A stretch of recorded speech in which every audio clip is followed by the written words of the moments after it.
गरिबी फार वाईट असते ना महाराज, गरिबी फार वाईट असते। ऊसतोडीला जातो आपण, त्या पाचटाची ती खोपी केलेली असते, झोपडी केलेली असते, गरिबी फार वाईट असते।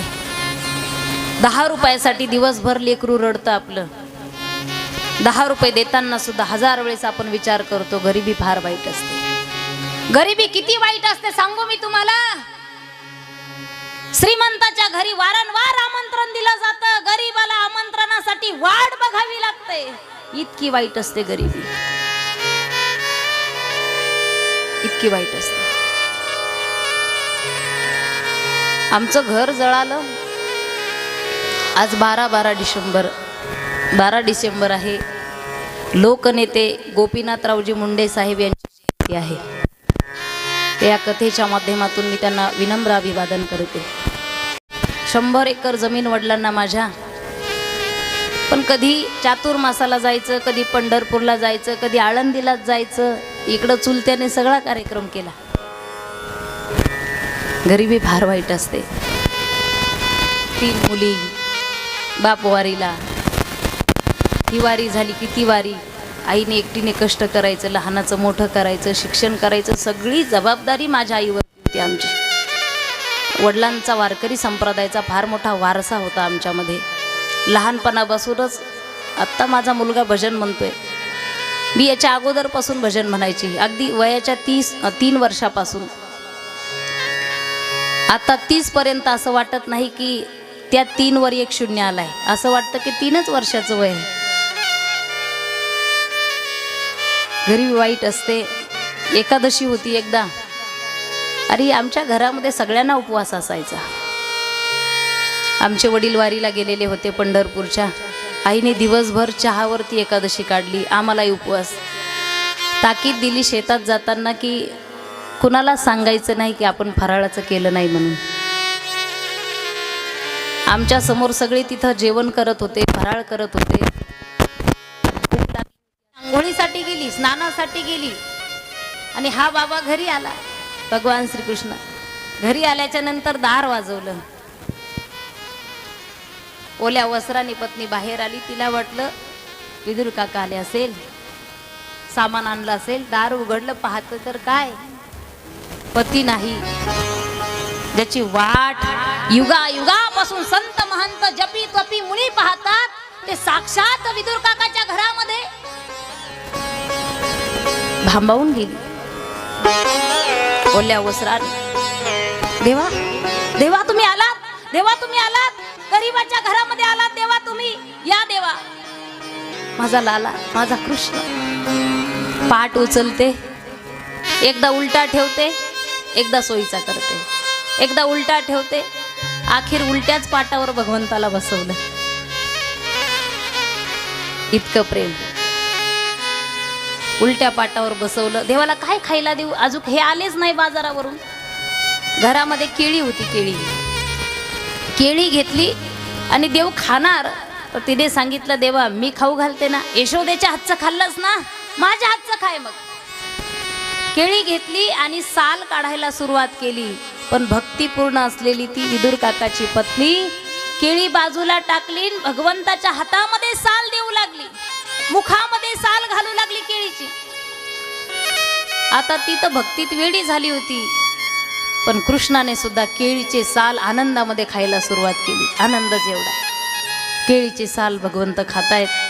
परत आवाज आला दारावरती, अरे ऐकलंस का, आवरलं का तुझं, माझा कृष्ण येतोय, माझा देव येतोय, ऐकलंस का। विदुर काकाची पत्नी उठली, अहो येतोय तो काय म्हणताय, देव आलाय घरात, माझा कान्हा घरामध्ये आलाय, बसलाय पाटावरती, बघा केळी खाल्ल्या।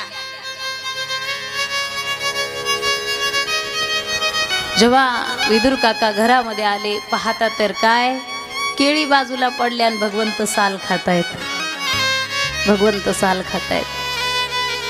पत्नीवरती रागवले, कळत नाही तुला, अरे साल खाऊ घातले माझ्या देवाला, तू केळी बाजूला टाकून दिल्यास।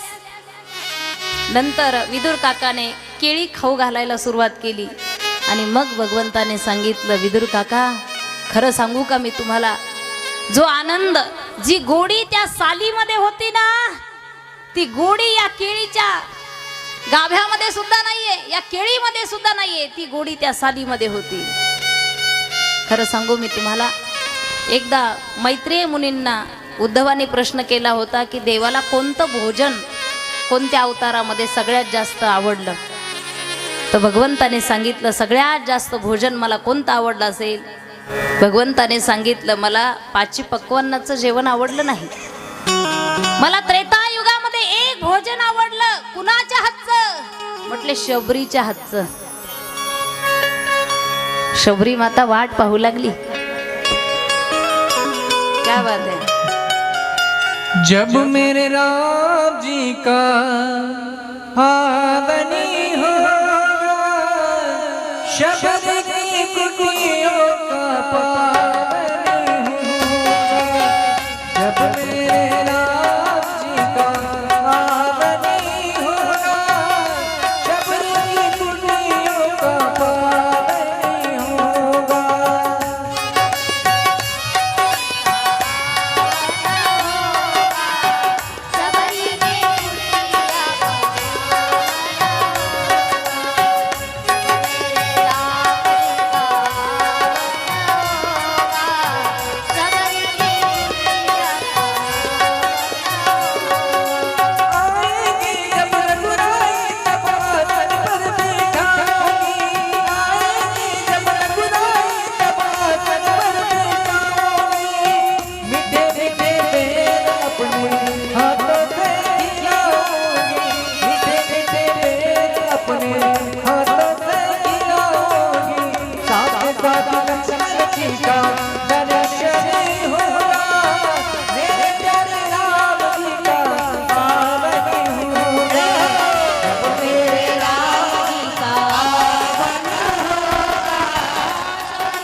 उद्धवाने विचारलं देवाला कोणतं भोजन आवडतं, कोणतं आवडतं?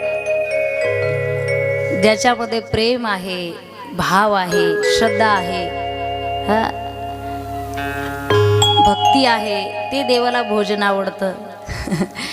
नाही तर मग आपल्या भोजनामध्ये काय 2-3 शिव्या पडलेल्याच असतात. म्हणजे तेल मीठ तर आपण सगळेच टाकतो, पण काही काही एवढे हुशार आहेत त्याच्यात 2-3 शिव्या टाकतात आणि खाय मेल्या, ढोस मेल्या, काही शब्द आहेत ते. हा, आमच्या घरी एक महाराज आले होते. बसले असेच गप्पा मारत.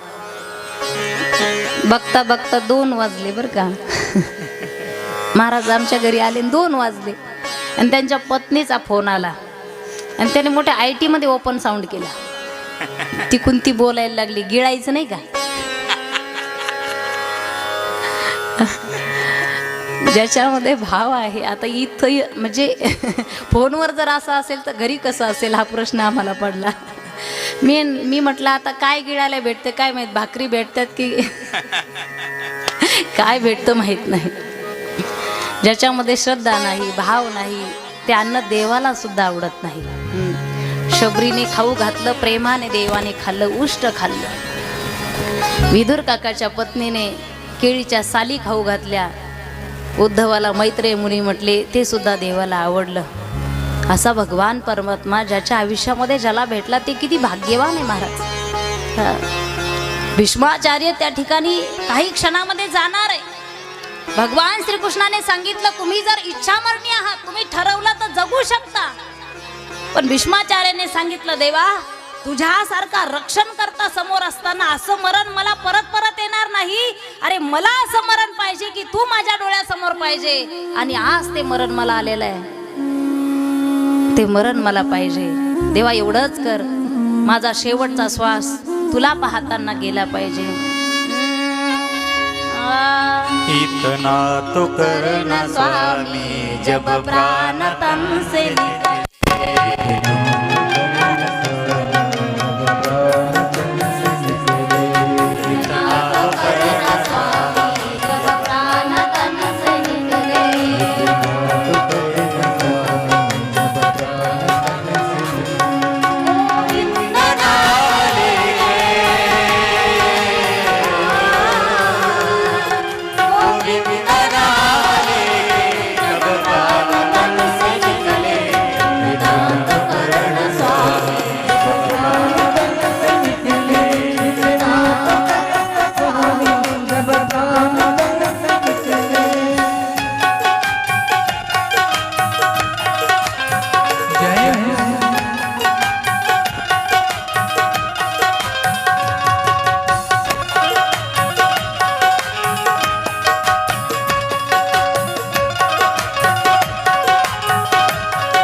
भगवंताकडे पाहता पाहता भीष्माचार्यांनी प्राण सोडले आणि भगवंत परत द्वारकेला निघाले. अर्जुनाला सोबत घेतलं. अर्जुनाच्या समोरच यदुवंशी मारल्या गेले. भगवान श्रीकृष्ण स्वधामाला गेले. अर्जुनाने जशी ही बातमी हस्तिनापुरामध्ये आणली, युधिष्ठिराला माहीत झालं. पांडवांनी राज्य परीक्षितीला देऊन टाकलं, राजगादीवर बसवलं. कोण परीक्षिती हा प्रश्न होता आपला. आणि परीक्षिती राजाला राज्य दिल्याच्या नंतर जाता जाता काही गोष्टी सांगितल्या. हे बघ राजा, पाप होताना पाहू नकोस, अधर्माला थारा देऊ नकोस, आणि एखादा शत्रू जर शरण आला तर त्याला माफ कर. पांडव स्वधामाला निघून गेले. एक दिवस राजा परीक्षिती एका खजिन्यामध्ये गेला आणि पाहिलं तर त्यामध्ये अनेक मुकुट पडलेले आहेत. एक सोन्याचा मुकुट उचलला राजा परीक्षितीने आणि आपल्या मस्तकावरती धारण केला. लक्ष देऊन ऐका. आणि तो मुकुट घालून परीक्षिती राजा वनाच्या दिशेने निघाला. पुढे गेल्याच्या नंतर एक दृश्य पाहिलं. एक गोमाता रडत आहे. एक बैल उभा आहे, पण त्यालाही एकच पाय आहे. त्या गोमातेला विचारलं, तू कोण आहेस? तिने सांगितलं, मी धरती माता आहे, पृथ्वी आहे. त्या बैलाला विचारलं, तू कोण आहेस? तर त्याने सांगितलं, मी धर्म आहे. आणि धर्माचे 3 पाय छाटले गेले. कोणी केले हे कृत्य? त्या बैलाने सांगितलं. काय सांगणार राजा तुला? कुणाचं नाव घेणार? अधर्म काय कमी झालाय का? राजा संतापला. कोण असेल? तुझे पाय छाटले, अधर्म घेऊन आलाय. पुढे गेल्याच्या नंतर एक काळा कुट्ट पुरुष हातामध्ये तलवार घेऊन त्या बैलाच्या पाठीमागे लागलेला आहे. परीक्षिती राजाला राग आला. हातामध्ये धनुष्यबाण घेतला, त्याला मारणार. त्या पुरुषाने परीक्षिती राजाचे पाय धरले. लक्षात आलं, बाबांनी मला जाता जाता सांगितलं, जर एखादा शत्रू शरण आला तर त्याला काय करायचे? माफ करायचं. त्याला माफ करायचं. त्याला विचारलं, अरे कोण आहेस तू? त्याने सांगितलं, मी कली आहे, कली. परीक्षिती राजा हा सत्याच्या मार्गाने चालणारा, संतांची, साधू संतांची सेवा करणारा, आणि माझ्या राज्यामध्ये कली तू काय करतोस? कलीने सांगितलं, राजा, अरे मला राहण्यासाठी जागाच नाही, मला जागा दे. त्याला 3 ठिकाणं दिली. अनैतिकतेने कमवलेलं धन, परस्त्री गमन, आणि असत्य ज्या ज्या ठिकाणी असेल कली, त्या त्या ठिकाणी तू वास करशील. ते सुद्धा स्थान आहे, तिथं तू राहशील. असं म्हटल्याबरोबर कलीने राजाच्या मुकुटामध्ये प्रवेश केला. कारण तो मुकुट जरासंध राजाचा होता. जरासंध राजाचा होता. अनैतिकतेने कमवलेलं ते धन आहे. माझे तुकोबाराय म्हणतात, धन कमवायचं ना तुम्हाला, जोडून या धन उत्तम व्यवहार. उत्तम व्यवहार असेल आणि मग धन जोडा तुम्ही. पण तो राजा जरासंधाचा मुकुट अनैतिकतेने कमवलेला होता. कलीने प्रवेश केला. पुढे निघाला. पुढे गेल्याच्या नंतर शमीक ऋषीच्या आश्रमामध्ये गेला. शमीक ऋषी तपाला बसलेले होते, ध्यानस्थ बसलेले होते. कलीने प्रवेश केल्यामुळे बुद्धी भ्रष्ट झाली. राजा विचार करू लागला, मी या जंगलाचा राजा आहे, या देशाचा मी राजा आहे, आणि या ऋषीच्या आश्रमात येऊन तासभर झाला, 1 तास झालाय, मला पाणी विचारलं नाही, मला भोजन विचारलं नाही. राग आला परीक्षिती राजाला. जवळ मेलेला साप होता, तो साप उचलला आणि शमीक ऋषीच्या गळ्यामध्ये टाकला. राजाने एक प्रकारचा अधर्म केला. राजा पुढे निघून गेला. पण काही वेळानंतर शमीक ऋषीचे सुपुत्र शृंगी ऋषी त्या ठिकाणी आले आणि त्यांनी पाहिलं की माझे पिताश्री ध्यानस्थ बसलेले आहेत, परमात्म्याच्या चिंतनामध्ये आहे, देवाच्या चिंतनामध्ये आहे, आणि त्यांच्या गळ्यामध्ये हा मेलेला साप कुणी टाकला, कुणी ही चेष्टा केली. आणि हो, ज्यांनी ही चेष्टा केली असेल तो 7व्या दिवशी तक्षक नावाच्या सर्पाने मरण पावेल. कमंडलू मध्ये पाणी घेतलं आणि ते पाणी सोडलं. राजाला शाप दिला. राजा घरी गेला, मुकुट डोक्यातून बाजूला काढला आणि मग डोळे झाकले. राजाच्या मात्र लक्षात आलं माझ्याकडून अधर्म घडला. सांगू मी तुम्हाला, साधू संतांची चेष्टा करू नये बरं. कारण साधूची चेष्टा श्रीकृष्णाच्या वंशातील लोकांनी केली, वंश नष्ट झाला. आपली काय बाबत आहे. राजाच्या लक्षात आलं अधर्म घडला. इकडं शमीक ऋषीने डोळे उघडले. कुणाला शाप दिलास? मुलाला विचारलं. अरे राजा परीक्षितीला. सामान्य आहे का? ज्याला गर्भात देवाचं दर्शन झालं, ज्याच्या कुळामध्ये भगवत चिंतनाशिवाय दुसरं चिंतन घडलं नाही, त्या पांडव कुळातील तो राजा परीक्षिती आहे. अभिमन्यूचा तो मुलगा आहे, अर्जुनाचा नातू आहे, त्याला शाप दिलास? कोण अर्जुन? ज्याचे रोमांच सुद्धा कृष्ण कृष्ण म्हणायचे. अरे अर्जुन झोपल्यानंतर सुद्धा अर्जुनाच्या मुखातून नाही तर अंगांगातून कृष्ण कृष्ण आवाज यायचा. त्याच्या कुळातील राजा परीक्षितीला तू शाप दिलास? शमीक ऋषी मुलाला बोलू लागले. शृंगीने सांगितलं, हो पिताश्री, हो. राग आला मला. तुम्ही ध्यानस्थ होतात त्यावेळेस हा मेलेला साप त्या राजाने टाकला. ही चेष्टा त्याच्याकडून घडली आणि म्हणून रागाच्या भरामध्ये मी शाप दिला. शमीक ऋषीने गौरमुख नावाच्या शिष्याला बोलवून घेतलं आणि सांगितलं, ही बातमी राजाला जाऊन सांग की तू 7 दिवसाच्या आत मरणार आहे, 7व्या दिवशी तू मरणार आहे. शिष्य गेला आणि राजाला सांगू लागला, राजा, अरे शृंगी ऋषीने तुला शाप दिला आणि साधू संतांचा शाप असो नाही तर आशीर्वाद असो खाली जात नाही बरं. खाली जात नाही. 7व्या दिवशी तू मरणार आहे. राजाला दुःख सुद्धा झालं. दुःख याचं झालं की माझ्या हातून अधर्म घडला. आनंदही झाला. आनंद याचा झाला कारण लोक उद्याही मरू शकतात, पण मी 7 दिवस मरणार नाही, 7व्या दिवशी मरणार आहे. आनंद झाला ना. No guarantee. आपण आता श्वास घेतलाय, पुढं घेऊच सांगता येत नाही. क्या भरोसा है इस जिंदगी का, साथ देती नहीं ये किसी का. क्या भरोसा है इस जिंदगी का, क्या भरोसा है इस जिंदगी का. भरोसा है इस जिंदगी का, क्या भरोसा है इस जिंदगी का. साथ देते नहीं, साथ देते नहीं, साथ देते नहीं किसी का.